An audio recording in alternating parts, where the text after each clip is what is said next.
This episode contains discussion of child abuse, child murder, and sexual assault. Listener discretion is advised. On January 27th, 2020, Leticia Stauch called the El Paso County Sheriff's Department to report her 11-year-old stepson, Gannon, missing. She said that he'd gone to play with friends, but should have been back home an hour ago. Detectives arrived at the Stauch home unknowingly, beginning an investigation that would last years, revealing that Gannon had been brutally murdered at the hands of someone that was supposed to love and care for him. Investigators spent months collecting evidence and digging through lie after lie before finally securing an arrest warrant to charge Leticia Stauch with the murder of her stepson. Jeez. Yucky. Yeah. So last week we talked about just the case overall. We ended with the discovery of Gannon's body, which just so happened to be found in the same place that she so happened to visit in Florida. Like almost exactly. Yeah. Mm-hmm. Which is a strange coincidence and does not indicate that she had anything to do with it. Thank you very much. But now we're going to talk about the trial, and we just kind of thought that since the whole trial was streamed, and of course, you guys know I love to watch a trial. I really do. I get sucked in. I really like it. I don't know, it's very interesting. Just all of it is really interesting. So I watched a ton of it. I did not watch the whole thing, of course. It was 6-7 weeks long, something like that. It was pretty long. Well, yeah, that's a long time. So I didn't watch the whole thing, but I watched a lot of it. So we decided, you guys like that Alec Murdoch, Alec, you know, whatever. Yeah. You guys like that recap so much, we're gonna do another one. You're welcome. But for crazy old Maurice. Yes, I know highlights of the trial, but I am going to be learning about a lot of it just like you are in real time. So, yes. So, obviously, we're going to start with opening statements. And the prosecutor talks about how Leticia took a video recording of Gannon the night before he disappeared. So that's January 26th, 2020. And if you'll remember, she said that he had knocked over a candle and it had set the carpet on fire. And he'd also gotten burned himself. But in this recording, she is saying, now, I don't know what to do about this, okay? We're gonna have to sell some stuff to pay for this, okay? It's such a heartbreaking thing to listen to because he's very, you can tell he's crying, he's upset, and he's like, okay. And she keeps saying, now you promised me you didn't do this on purpose, right? And he's like, no, I didn't do it on purpose. And she's like, okay, I'm just making sure, whatever.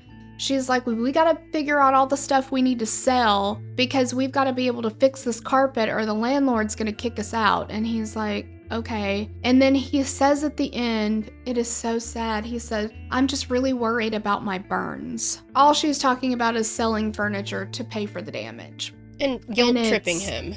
And guilt-tripping him, yes. He also talks about the many deliberate actions that Leticia took in the process of covering up what happened to Gannon, and that pointing to her not only being responsible for the death of Gannon, which we know she is, that's not the question in this trial, but that she's also legally and criminally sane at the time of the murder. She knew that what she was doing is wrong. Look at all the steps she took to cover it up. So that's their, kind of big, I wouldn't say hurdle even, but that's what they've got to prove. So the defense opening statement, he took an interesting tactic, I thought. He kind of started with, look, you guys, everything that you've seen so far, this is the G-rated stuff. This is the stuff that goes on the news and whatever. And he's like, what you're going to see the rest of this trial, you can never unsee, basically. It's horrible.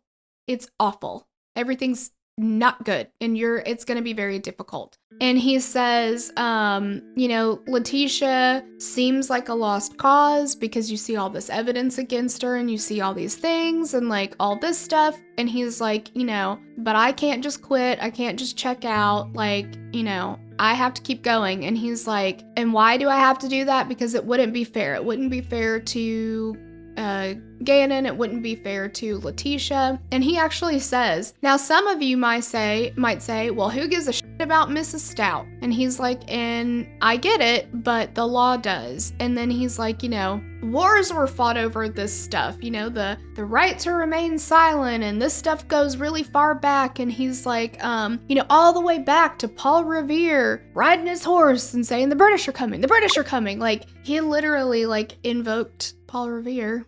And he's like, this old stuff, okay? Side note, I don't know if this man knows this, but Miss KB was watching something about, I guess it was, American history, what's the right word? Things that we thought were fact, but they're actually not. And Paul Revere never did that, so it wasn't Paul Revere. Oh, but somebody did? Somebody did, but I don't even think that they said those words. But Paul Revere didn't. Can you imagine being the guy that did that? And then the history books being like, and thank God for Paul Revere. And you're like, Paul was asleep. I did that. Yeah. What the shit? Yeah. Seriously? Well, that's how I feel again about certain one-hit wonders. My God. Maxwell, he did, I always feel like somebody's watching me. And I have no privacy. And everybody's like, oh, Michael Jackson, so great. And it's like, oh. Love Michael Jackson. Yeah.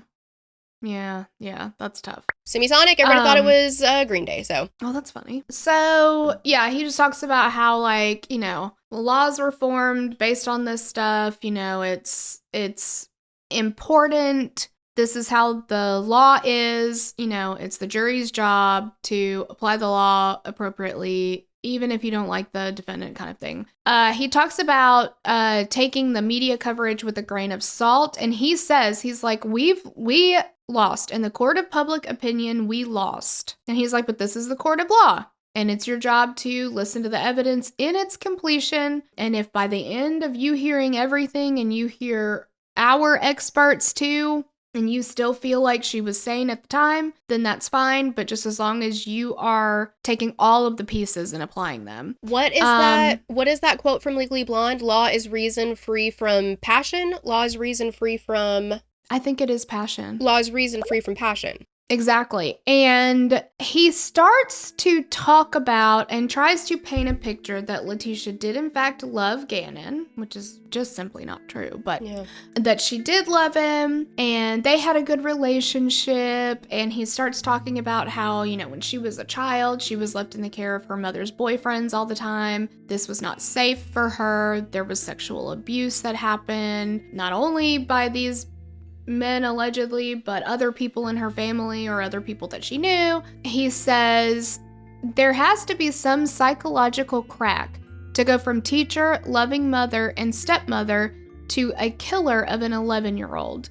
She didn't wake up that day and say, I'm gonna kill my stepson Gannon today. No, she was killing her demons. Are we going to pretend like she was this pristine and perfect teacher, loving mother and stepmother this entire time, and then all of a sudden one day it's like, whoopsie, this happened?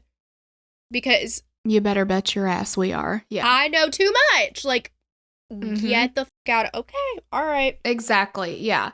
So from the defense's standpoint, if we're gonna talk about past, bring it all up. Well, exactly. Mention it all. Exactly, and it's not gonna look good for her. So. And I get it. They've got to do something. But yeah, he's talking about you don't go from being a respected member of the community. He didn't say those words, but you know what I mean? That's he's like the theme there, right? Yeah, everything was normal. She's an educator and blah, blah, blah. And then all of a sudden she kills her stepson. Doesn't happen that way. So he says that to Letecia, she wasn't killing Gannon. It was her trauma and demons that were being killed and being attacked. And she didn't realize, what was actually happening, basically. Okay. Yeah. They also introduced that Letecia has been diagnosed with dissociative identity disorder, which used to be multiple personality disorder, and now it is not. And that, the jury is going to hear from a mental health professional that believes that Letecia does in fact have DID, and that the prosecution will have their own experts. He's like, they're going to have people that they've got that are going to tell you that our, expert is wrong. He's like, but What's important is that you listen to all of it. Like, my job is just to get her side out there, basically, and just listen to all of it before you make a decision. He came across to me as very, like, down to earth and just, like, he kind of was like, look, this is bad. Like, I know this is bad. And there's a lot of evidence there. He seemed like he was just kind of trying to be, real with them or whatever. He was pretty...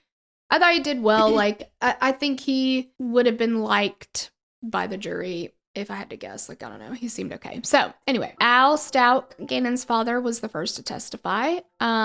This was so heartbreaking. He talks about his last memory with Gannon. And, he was out of town at the time that all of this happened for a work trip. And he said that his last memory of being with Gannon was he told Gannon, I'm always going to be in your heart and you're always going to be in my heart. And Gannon said, okay, Daddy, I love you. And then he's like, I'm going to go finish watching my Pokemon now or whatever. It was so sad that, like, obviously he was trying to reassure Gannon because maybe he was saying, like, I'm going to miss you. I don't want you to go on this trip, or, I don't know how kids, do. And he's just like, oh, well, I'm always with you and you're always with me and, all that kind of stuff. But, like, obviously now the meaning that has, knowing that Gannon was killed during this time, it's just heartbreaking. Of course it is. He testified that Leticia had told him that Gannon had knocked a candle over that burned Gannon's arms and that his skin was bubbling up on both of his arms. Jeez. She never took him to get any medical attention, none of that. And she changed the story about how she learned the candle had been knocked over. And when she learned that his skin was so badly burned, like, at one point she said that she saw the candle get knocked over because Gannon had been grounded from his Nintendo Switch and he was playing it anyway, and she walked in the room and he was trying to hide it and the candle gets knocked over or whatever. And then she says at another time that she was, like, laying in bed or something and the smoke alarms go off, so she gets up, grabs the kids, they go get in the car to drive around to get away from the fire, supposedly, or something, and then she was gonna call the fire department or something, I don't know. And that when they were in the car and she looked down at Gannon, she was like, oh my God, your arms are super burned. But, like, in the video that she took, he's very concerned about these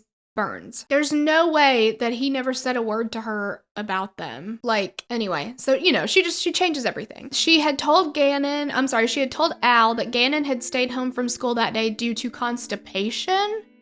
That was the first time I had heard that was why. I know that she had said because his stomach was hurting before, but she said he had been constipated and he didn't want to have an accident at school when the constipation resolved itself. So he stayed home because he was nervous about that, which kind of explains why then he would have been able to go to a friend's house that night. Like, it wasn't like a stomach bug or whatever. Sure. Okay. Al discusses previous instances in which Leticia manipulates others to get her way. She filed 2 fraudulent burglary reports in the few years before Gannon's murder and had admitted to Al that they were false.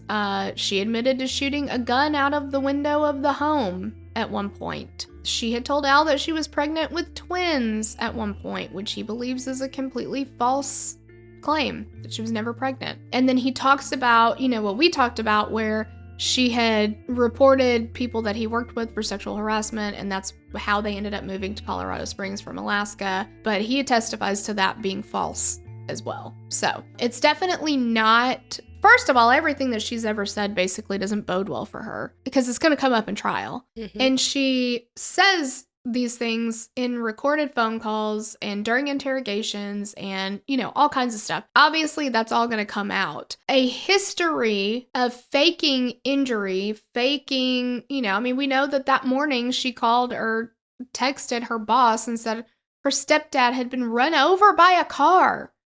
And that's why she couldn't come in that day. Essentially, yes. Yeah, like...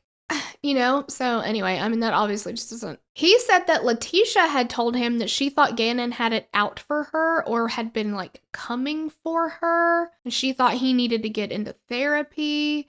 Al was like, Gannon, not only would he not have hurt her, he couldn't have hurt her. Like, that didn't make any sense to me. We did get him into therapy anyway, but clearly he was not trying to attack her. This is so reminiscent because we just covered the Natalia Grace on Doc Jams, and we've got 4 parts covered all 6 episodes, but this is very reminiscent of that. Like, Mm-hmm. and I don't know, I am absolutely in no position to try to diagnose anyone with any kind of mental disorder, illness, or anything like that. But when I'm hearing about Letecia, personally, I believe allegedly, it sounds kind of similar to like borderline personality disorder. Like, I hate you, don't leave me. I don't know. Mm-hmm. Yeah. Yes. And at one point, she gets diagnosed with that by the prosecution Okay. expert. So, yeah, for sure. Al also talks about how Letecia basically had run ins with everybody in her life. She would have disagreements or get into it with people, you know, everybody that was around her, basically. She wasn't getting along with the principal that worked at her school because she believed that she was more educated than this principal. The principal shouldn't be telling her what to do because what do they know? Like, you know, just. Oh my. Like, she was just that way with everybody, apparently. So Al talks about how he learned that Gannon was missing and him flying back home to look for Gannon. Then Letecia picks him up in a rental car. And how that was like the first red flag to him. It just didn't make sense. She had told him that her car was parked at the school that she worked at. That's where it was. And so at one point, he's driving around trying to look for Gannon. And he passes by the school, and so he goes into the parking lot. He was like, just felt like he needed to go see her car there, and it wasn't there. And he drove around the parking lot like 6 times, and it wasn't there. So he knew that she was lying to him about where her car was. Like, why would you need to do that? You know, it just wasn't making sense. So that's when he really started to question her involvement, what she knew, you know, all of that. And then he's working with the police to record phone calls. They play a call between Al and Letecia that's like 2 hours long. Wow. It is, I didn't listen to the whole thing. It is bizarre. Every call that, I've listened to several calls between the two of them. Every call that they have with each other, like, I want to know, is the behavior she's displaying in these calls normal for him? Because he's handling it like a champ. Like, he's very calm with her. He's very collected. He's not getting real angry with her. You know, he's trying to keep his cool, keep her talking. And he's being coached by the FBI or law enforcement or whoever is there with him to, the goal is to keep her on the phone and all that kind of stuff. Her reactions are just over the top. She talks in circles. She doesn't make any sense. She freaks out. Like, he asks her at one point, he's like, you know, you told me to be straight up with you, and I'm going to do that. And he's like, so I've got a tough question I need to ask you, but I'm just going to ask you straight up. I'm doing what you want me to do. And she's like, okay. And he's like, did you kill Gannon? And she does that like, wow, I can't believe you could even ask me that. How could you even ask me that? And she's like, screaming and losing her mind about how offended she is that he could even ask her that. How could he think of her that way? And like, at one point he's like, well, was it an accident? Did something happen that like you didn't mean to happen and you freaked out and, you know, whatever. Yeah. And she says to him, Al, I'm a teacher. I've been working with kids for however many years. Don't you think that if an accident happened, I'm smart enough to know how to handle it or where to go for help? I would know how to handle that. Like, okay, but that is so, it's 100%, I don't know if manipulative is the right word, but it feels like it. It also feels like gaslighting to the nth degree. But based on what she has said in her interrogation, the multiple interrogations that she had or interviews with the police, where according to her, there have been things that have happened and she didn't handle them well. yeah. Like, if you have a home invasion and you get raped and then they abduct your stepson and you don't say anything until, like, is that indicative of you being able to handle a stressful emergent situation? Because I don't think so. Right? I mean, yeah, good point. Because she talks to him like just in a condescending, like, I've been doing this for a long time and I know how to handle this, you know? And she says all this stuff with a straight, I mean, I can't see your face, obviously, it's a recorded phone call, but you know what I'm saying? Like, Like, just nothing phases her. She's talking about it like, of course I know how to handle this. This is what I do for a job. Like, I can't believe you would think that I wouldn't know what to do and like blah, blah, blah. And I could never hurt a kid and like, I don't know, all this stuff. They play another call between Al and Leticia where she begs Al to get her immunity. Now, remember, at one point she said that first it was Eduardo that raped her and then took Gannon, and then she found out about this guy, Quincy Brown, who had been in the area and was on like a most wanted list or something like that. I forget exactly where Quincy's name came in, but it was something she'd like seen on the news or something. So then all of a sudden she's talking about, oh, well, Quincy Brown is the one who did this. Like, yeah, that's definitely who it was. So she says that she needs immunity because she can give the police information, but she's scared to give them the information because Quincy Brown knows personal details about her and she feels like he's gonna come get her. So she wants immunity so that she can tell them the information they need, blah, blah, blah, blah, blah, blah, blah, blah, blah. Always the victim, aren't we, Leticia? Always. And the fact that she had the nerve to ask for immunity, you know, like this is Gannon's father. And to his credit, he is so good with her. He's just like he keeps saying, like, you've got to tell me the truth. If I'm going to be able to help you, you have to tell me the truth.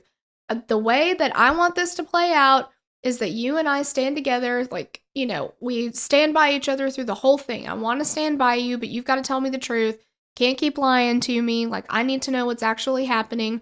Whatever happened, we can get through it together, but I need to know what happened. God, that must have made him sick to his stomach, and he did it anyway. This obviously, unfortunately, to me, maybe says that this is not his first rodeo with Leticia with this kind of stuff. That's what because he is so calm with her, and he's not acting like, okay, why are you talking this way, or why are you acting this way? Like, it seems like behavior that he's used to, because you would think that if it's totally unlike her, that he might say some things like that, like, hey, what is going on here? Why are you talking like this? Exactly. And he doesn't. So, and he, you know, he makes it clear that he believes that she's sane through the whole thing, you know? And that kind of lends itself to, like you said, this is not his first rodeo with her. I mean, you know, she filed fake sexual harassment suits. She did 2 false burglaries that she later told him were false, you know, like, this is a pattern for her. That doesn't lend itself to, well, you know, this was a psychological break that was completely out of the norm for me, and all of a sudden I, you know, like all this stuff. The crime scene analyst testified in a body cam recording of Leticia was played during this was like during the initial search for Gannon. And what stuck out to me about that was just how eerily calm, cool, and collected she was talking to the police. She knows full well at this point that Gannon is dead. She's just like, oh yeah, and you know, like, you know, kids, sometimes you gotta remind them stuff, and he was supposed to go hang out with his friends, and you know, sometimes he'd forget to tell us where, but you know, that's just how kids are. And just like the way she's talking about it is just, and she's obviously trying to throw off, like, she wants them to think that he ran away at this point, because she mentions the search, which they later found on his phone, which says, can my parents find my phone if it's turned off? And she's like, that's why I think he's with somebody that he knows, because he searched that. Ugh. So, all right. So one of the people that testified is Nicole Mobley. She's one of the neighbors. She said that Leticia was acting weird during the time that Gannon was missing. She said that she saw that he was missing on a neighborhood like Facebook post. She and her husband immediately like got dressed, went out looking for him. You know, it's January, it's cold, it's sleeting, it's snowing, like all the stuff.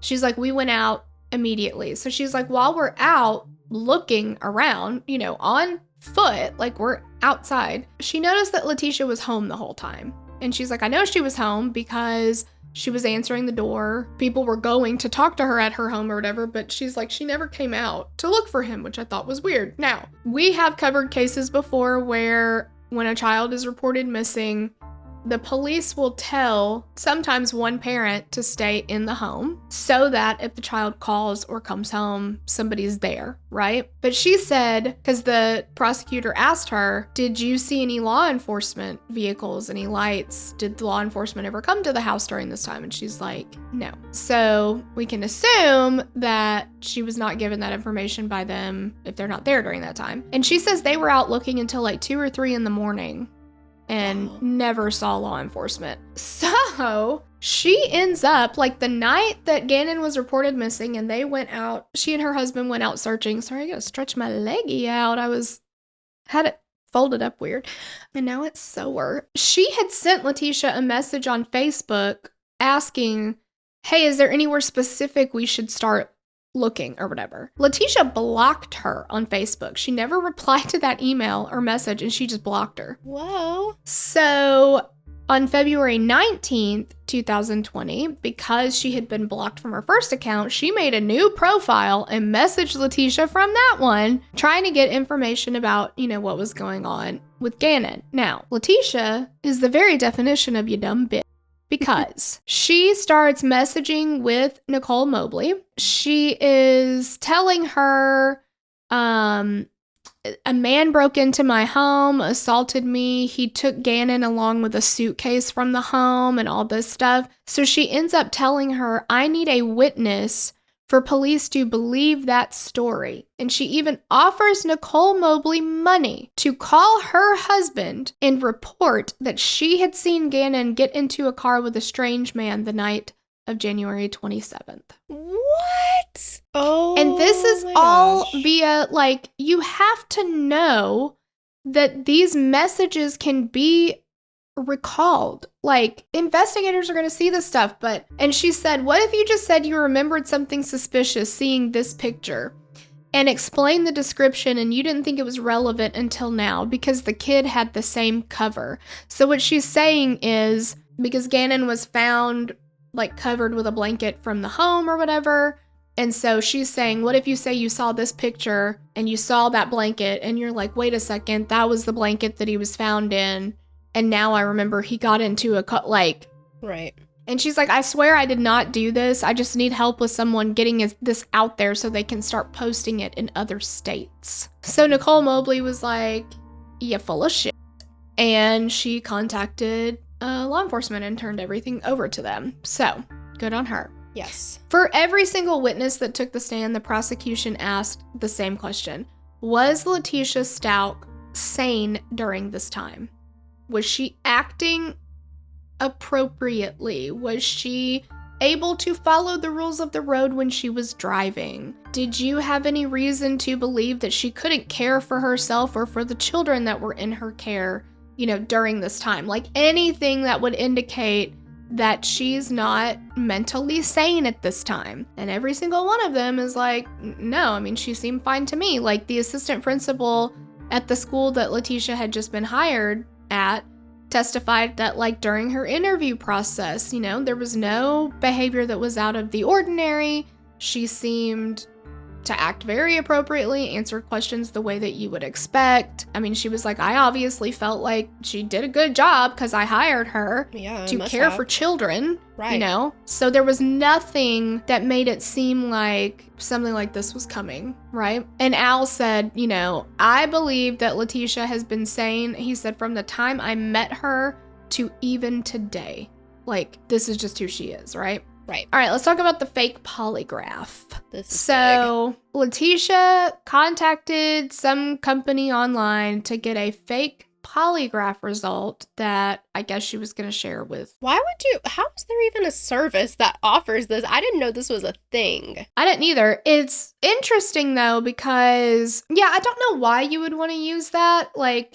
I guess for fun. I wonder how much money they make. Do enough people want to get fake polygraphs that, but they have a rule. I was going to say, go ahead. You cannot, if the content of the questions talk about illegal activities, they don't have to give you the report. They're not going to give you that if it has to do anything with illegal activities or whatever. So Letecia had gone to this website. She had created this fake polygraph with her answers and everything. And she paid for it with a credit card online. And she didn't get the report. And so she called them, and investigators actually intercepted this call. And she asks about a confirmation number for a test she paid for. Then she calls back a second time. She's like, I still don't have my test. So during that phone call, the guy that she talked to on customer service was like, well, yeah, it had to do with illegal activity, and we don't give reports that contain that information. Right. And she said, what do you do now? Just delete it and go on about life and keep the money? And he goes, yes, we do indeed. That's exactly what we're going to do, actually. I love that. She was pissed. Dakota Lowry, Leticia's brother, testified. His testimony was absolutely heartbreaking as well. He couldn't even get through, giving his name and his relation, to the defendant. He was already in tears. I mean, it was just heartbreaking. But during that part, so they hadn't really got into his testimony yet. And so they're like, what's your name and what's your relation and blah, blah, blah. And he just puts his head in his hands and he just starts like crying. And he goes, why, Tisha? Why? It's just so sad. And so the judge tells him okay, we're going to take a break. They excuse the jury. He takes a break and then he continues with his testimony. But his testimony is very important because he saw Leticia with the suitcase that we learned later contained Gannon's body. And she was struggling with it. It was really heavy. And she was having a hard time getting it into her car. And he asked her, what is in this suitcase that's so, what are you carrying around? And the prosecutor was like, why did you feel like you needed to ask her that? And he's like, it was just weird. She was struggling a lot with it. It was really weird. It seemed just incredibly heavy, what do you have in there that's that heavy? And she said it was full of softball stuff. He said that initially when they learned that she had killed Gannon, he thought it had to have been some kind of mental break or something because, to him, he was like, I never would have thought she would do something like this, right? But he says after seeing her reactions, how she's handled herself, seeing all the other evidence, the blood evidence, the Google searches, her reactions and her stories and changing stories and all that stuff, he's like, I don't think it's mental health issues. I think she just did this. He's like, I don't think that way anymore. They did bring a reporter up to testify. He interviewed Leticia on January 30th, 2020. And in the interview, she says, it's very interesting because it's just like a news, this is Chris Watts' demise too, giving all these news interviews, part of his demise.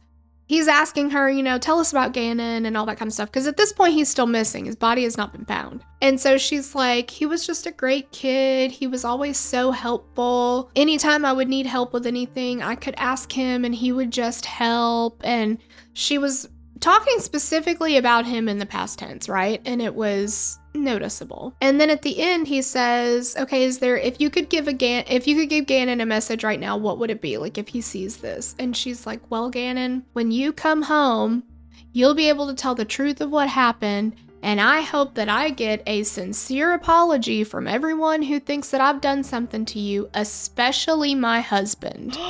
And then she starts crying and she's like, please come home. We just miss you. We just need you here. And that's scary that she can turn it right on. Yeah. Two different people. Now, not dissociative identity disorder, two different people. These are not. This is sociopath, two different people. Yes. Yeah. Yeah. Because it came out and she was just like, well, when you come back, I'm going to get, I hope I get a sincere apology from everyone who's been, blah, blah, blah. And then she's like, wait a second, that doesn't make me look good. Let me change it. And then she's able to cry. And scene. Exactly. Harley Hunt, Leticia's daughter, testified, and that was difficult. I know. God, I just feel so bad for everybody that had to testify. I do too. And, she was a minor at the time that this happened. She was 17. Leticia is her biological mother. Her dad died when she was, I think, 12 or 13 years old, which she didn't find out until all of this that her mom had lied to her about how her dad had died. She had told her when she was like, younger, that her dad had died because somebody broke into his house and killed him. That is so Leticia. Exactly. And she found out online that her dad had died from an overdose. She was not told that. She's been manipulating everybody in her life, but to do that to your own child is just awful. And Harley was almost charged as an accessory because she was on the trip with Leticia from Colorado Springs to... And then did Carolinas? Did they go to the... Yeah. But I think after... I don't believe she knew any of this. I mean, No. This has to be just so difficult for her. So they asked her, during that trip, you guys are in the car. Is she talking about Gannon at all? Is she talking about finding him? Did you ask her, why are we going to Florida? Why are we not helping look for Gannon and all this kind of stuff? And she's like, no, not really. I didn't really ask her anything. I just kind of accepted what, whatever she told me, I went along with. And they said, well, what would happen to you if you questioned her? And she's like, well, normally if I question her, say anything to her about anything, she would say that I'm back talking her, that I'm being disrespectful, and she would backhand me in the face or the mouth. So no, I didn't question her. I just went along with it. That was really sad. And then the defense cross-examined her. I understand that they have to try to pick apart credibility and all that kind of stuff, but just doing this, I just thought was awful. So the defense's tactic with Harley was to show that she is a manipulator. That she is the one who manipulates the facts to get what she wants out of it. And so he asked her, do you ever manipulate situations for your own benefit? And she's like, no. And he's like, okay. Well, you started a GoFundMe after all this happened or whatever. And she's like, yeah. He said, so I guess at some point her aunt had bought her a car, then they got into a disagreement or something. The aunt took it back. She started a GoFundMe account, because she needed to get back and forth to nursing school. She was in nursing school at the time. And in the GoFundMe, she says, many of you know my story. I lost my parents. I lost both my parents. I can't remember if she said the word recently or a few years ago or something like that. And he's like, well, that makes people think that both of your parents are dead. And she was like, no, I didn't say they were both dead. And he's like, well, you didn't lose your mom. She was just in prison. And she's like, no, I lost her. He's like, well, but you knew people would think that they were dead. And didn't your dad die when you were much younger, not recently or whatever? And she's like, right, but I lost my mom. Now at this point in recent events, I had lost both my parents by that point. And he's like, well, she was like, the GoFundMe site was a central place for my friends and family who know me to be able to help me get through this monetarily or whatever. He's like, but didn't you have an idea that people who didn't know you would read it and they would think that your parents were both dead and then they would give you money? And she's like, I mean, no, whatever. It just was so icky. Icky.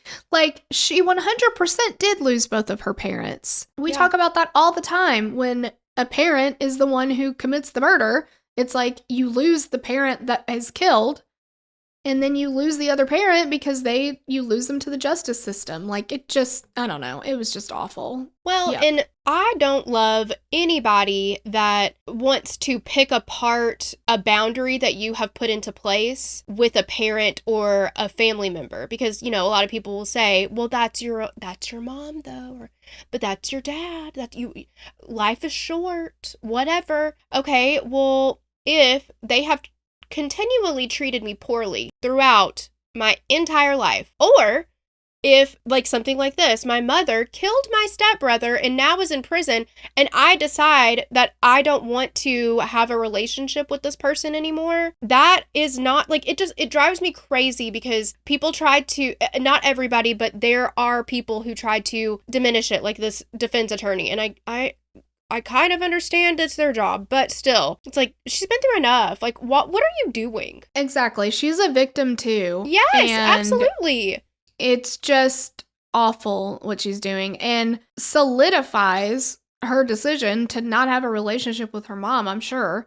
I hope that was worth it. Mm-hmm. But it seemed like it seemed like she was kind of scared of her mom anyway, you know? Well, it doesn't she seem can't like even they had a ask her great relationship. questions. Yeah. Exactly. Yeah. It's just sad. It's so Mhm. sad. All right. Google searches.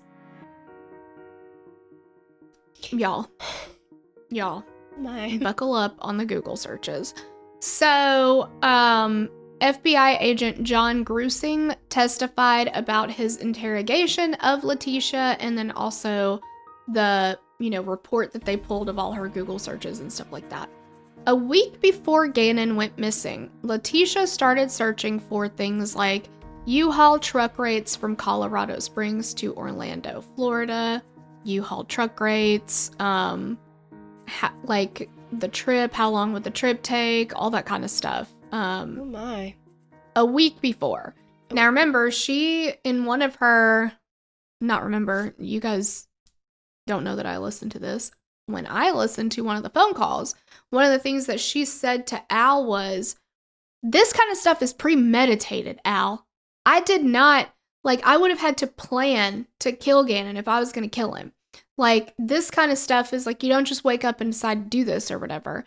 I would have had to premeditate it. And nothing shows that I was planning anything like this or anything like this. But we've got, starting a week before, at least, she already knows that she's going to take a U-Haul from Colorado Springs to Orlando, Florida. Yeah, the wheels are in motion.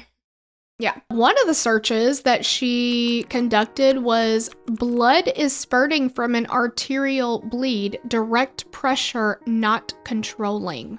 Oh my.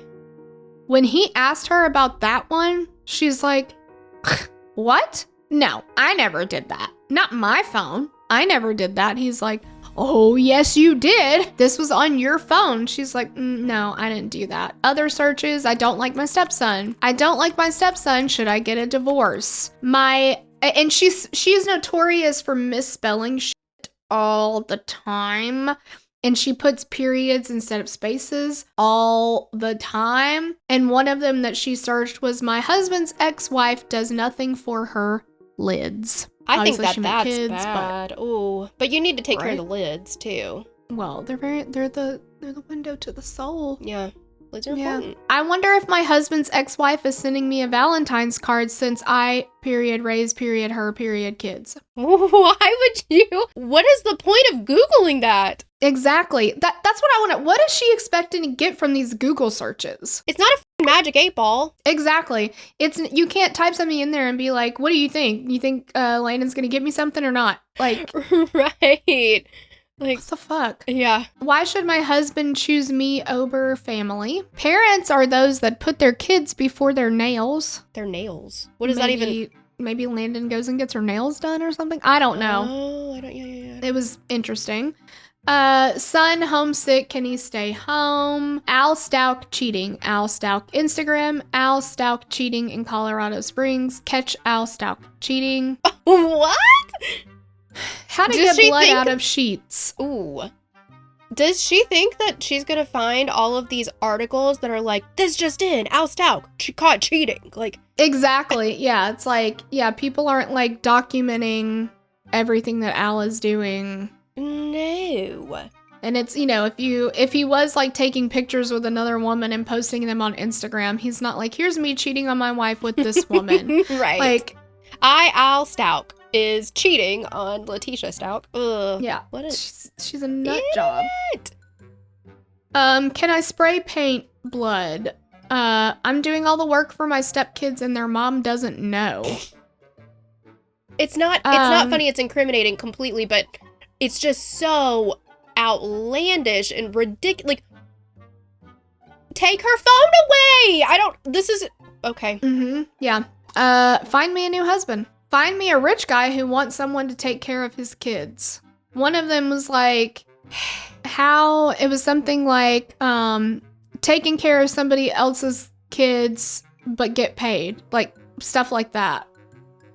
So you want to be a nanny? Oh, yeah, and one of them was, oh my god. I don't know if I wrote this one down, but one of them was, basically my husband treats me like a nanny for his kids, and parenting should be 4 people, not 1.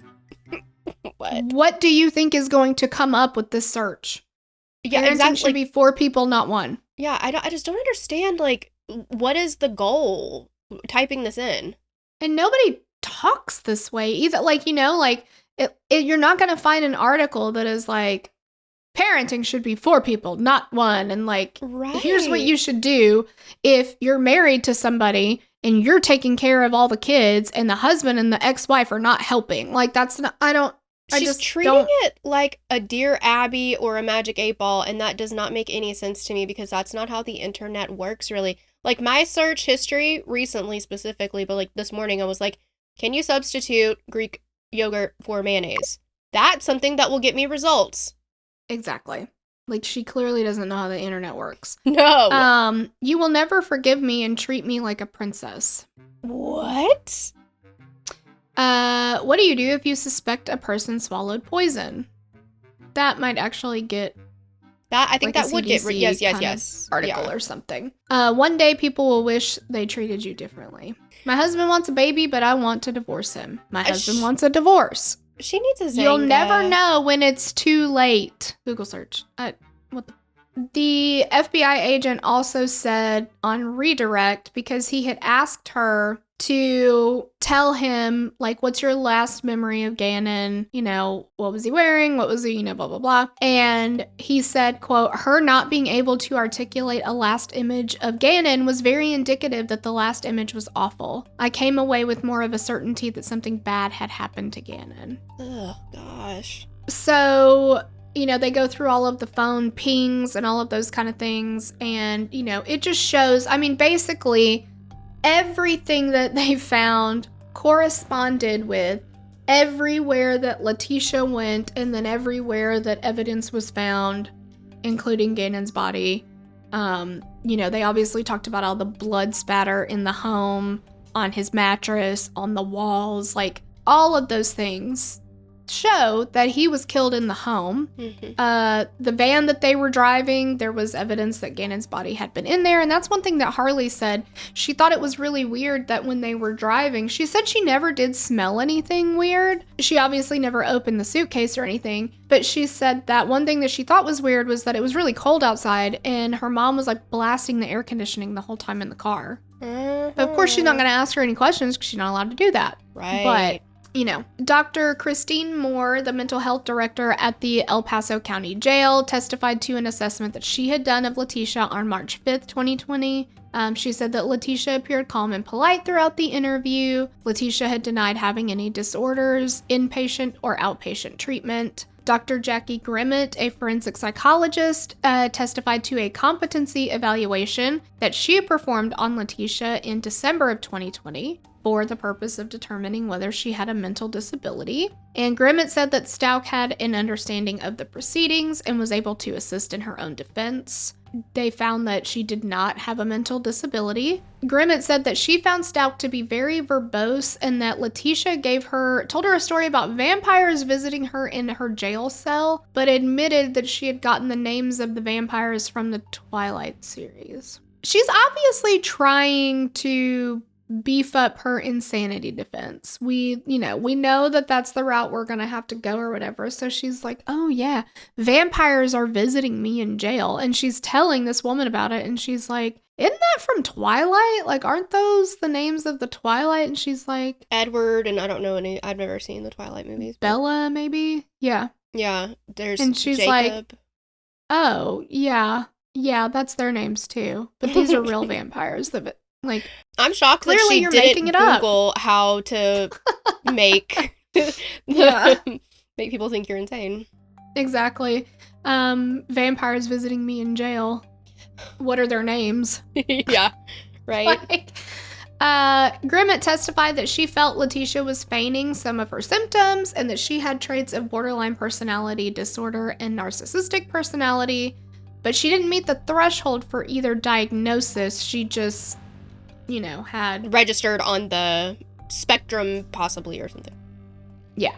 Dr. Loandra Torres, a forensic psychologist who conducted competency and sanity evaluations on Letecia, and they actually watched a portion of this forensic interview the jury did during the trial. During this interview is when Letecia describes an accidental shooting where She shot somebody who was wearing a cape, and she didn't know that it was Gannon at the time. So this is kind of that whole, like, was it Eduardo that was in the house? Was it Quincy Brown that was in the house? Whoever it was in the house, there was an altercation. She tried to shoot them. She didn't realize it was Gannon that she shot.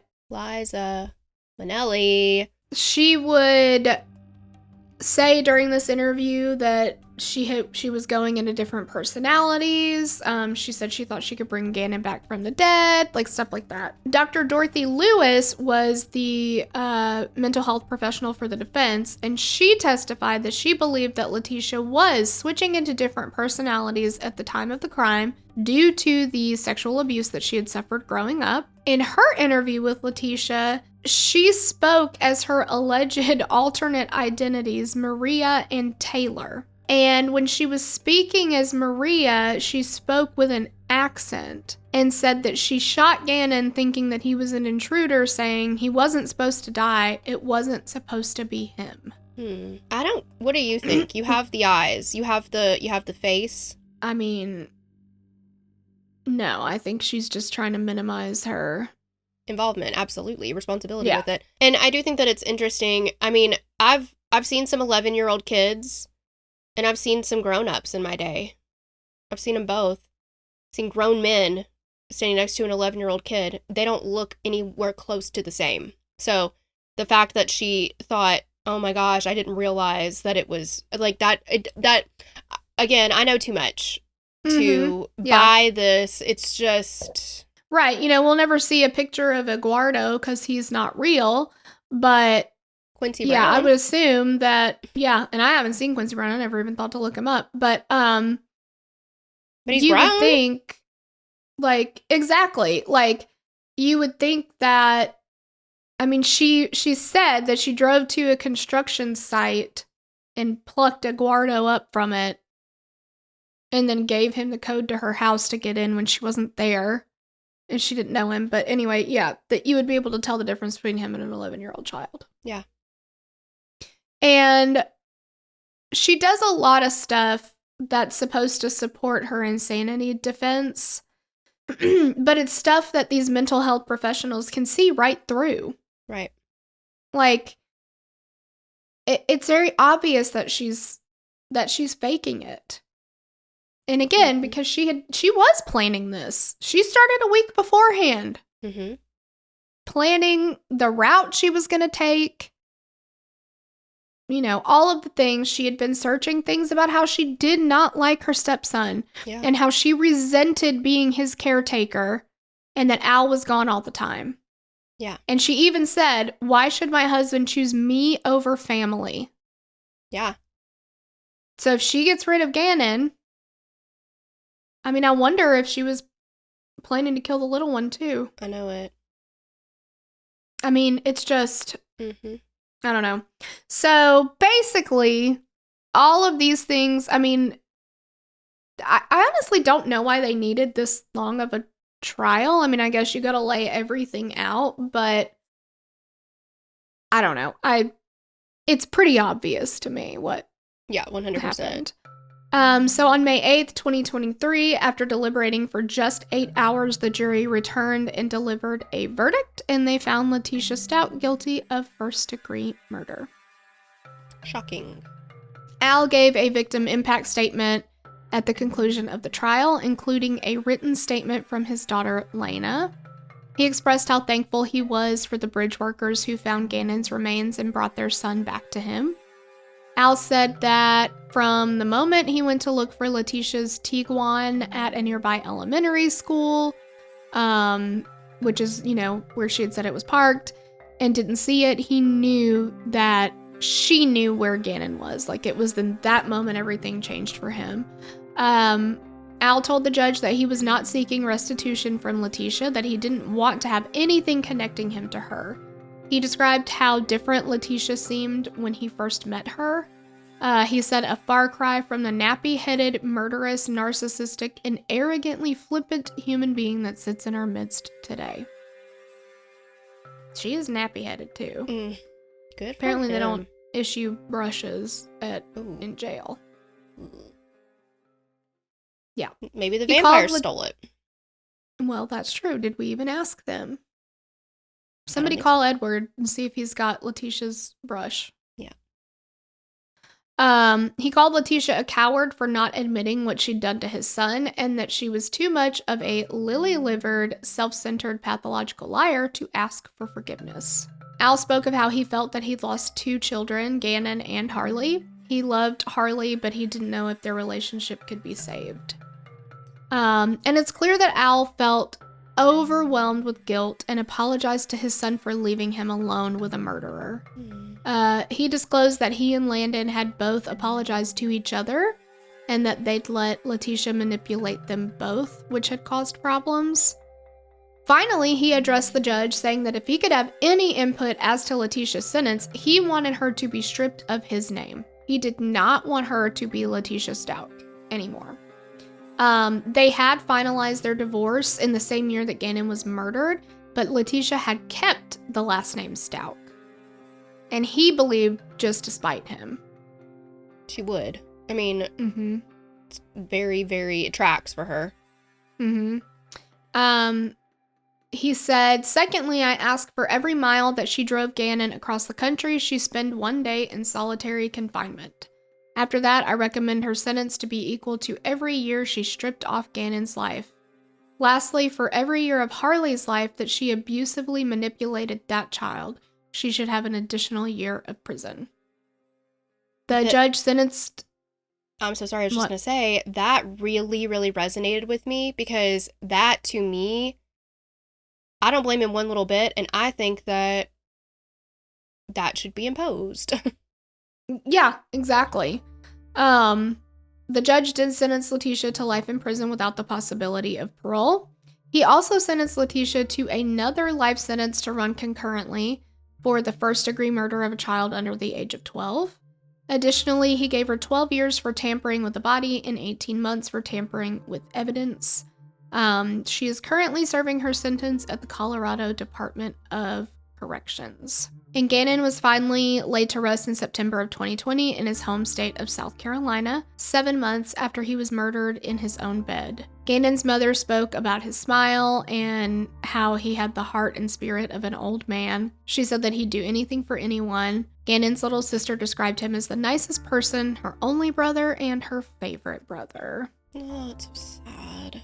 Which is like such a cute little joke they had. And Sad, man. That's it. Letecia, man. 100%. And 100%. I don't know. She doesn't sound like she was ever a gem to have it had in your life. I'm just confused how she pulled out in the first. Like, how did she land him? I'm confused. And no shade against him. Like, it happens sometimes, but it's. I don't get it.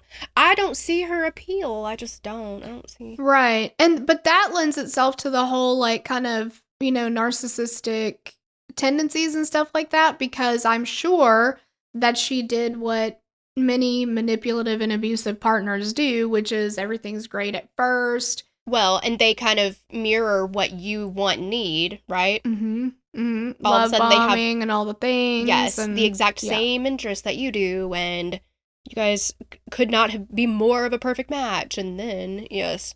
And then once you've already fallen in love with them, then they start doing some of these other things. True. Good call. Good point.